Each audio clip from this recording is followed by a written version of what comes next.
অন্যদের হোলি। আজকে হোলি, কি ভালো লাগছে। এত সুন্দর করে শাড়িটা পরেছি, এর সাথে জুয়েলারি কানের না পরলে কি ভালো লাগে?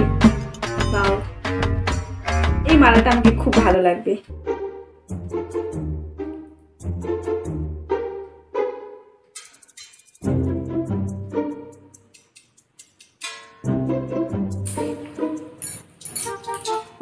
মালাটা খুব সুন্দর লাগছে, এর সাথে ম্যাচিং কানের তো অবশ্যই পরতে হবে।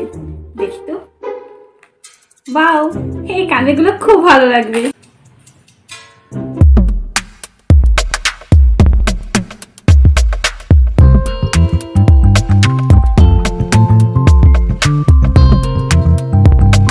তো মাস্কটা না পরলে কি হয়? ওহো, লিপস্টিকটাই তো পরিনি।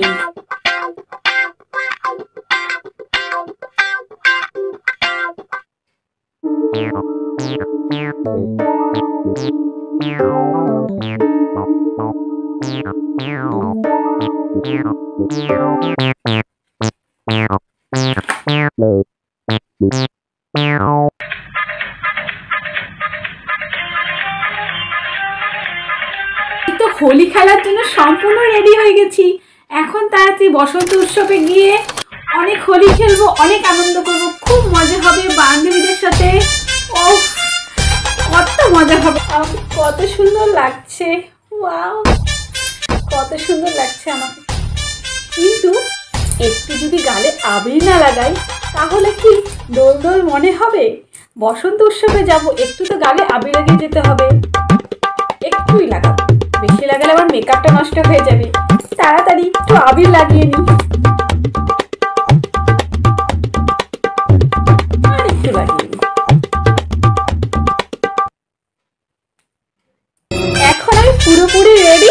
এখন আমি দোল খেলতে যাব। যাই তাড়াতাড়ি। আমার স্পেশাল হোলি। আমি হোলিতে কি করি? আমি কি সুন্দর করে সেজেছি, সাদা ড্রেস পরেছি, যেমন বড় লোকেরা হোলি খেলে আজকে আমিও হোলি খেলবো বড় লোকেদের মতো। কত মজা হবে। কিন্তু মা যদি দেখে আমি এই সাদা ড্রেস পরে হোলি খেলতে যাচ্ছি, তাহলে একটা মারও বাইরে পড়বে না, সবগুলো পিঠে পড়বে আমার। লাঠিটা মনে হয় ভেঙেই ফেলবে। না, আগে যে জামা পরে হোলি খেলতাম, 5 বছর পুরনো জামা, ওই জামা পরেই আজকে হোলি খেলতে হবে। যদি এইটা পরে হোলি খেলি, একটা যদি রঙের দাগ পড়লো, তাহলে মা তো আমাকে বাড়ির থেকেই তাড়িয়ে দিবে মনে হয়। না ভাই, এটা পরে হোলি খেলা যাবে না। আমি তাড়াতাড়ি চেঞ্জ করে তারপর হোলি খেলতে যাব। আগে দোল খেলতাম, সে পুরনো জামাটাই পরে নিয়েছি। কি করব, ইচ্ছা ছিল সাদা জামা পরে খেলার, কিন্তু মা তো আমাকে আস্ত রাখবে না সাদা জামাটা পরে খেলি। পুরনো জামা পরে কিনতে যখন দিয়ে যে অবস্থা করেছিল, শ্যাম্পু দিয়ে ধুতে আমি পাগল হয়ে গেছি। এবার এমন ব্যবস্থা করবো, চুলের চিমটিও দিতেই পারবে না। এটা ভালো করে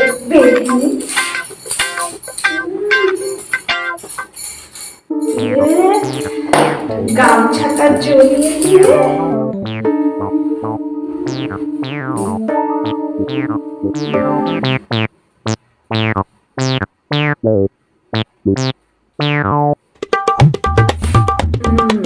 এবার কোথায় দিতে দাও? আমি এখন হোলি খেলার জন্য রেডি না। স্কিন কেয়ার তো করতেই হবে, এই জন্য আমি এখন নিয়ে নিয়েছি বড়ি। এটাই এখন মুখে মেখে নিব। হাতে একটু মেখে নিই।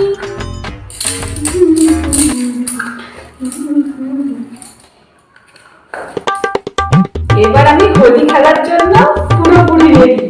এখানে আমি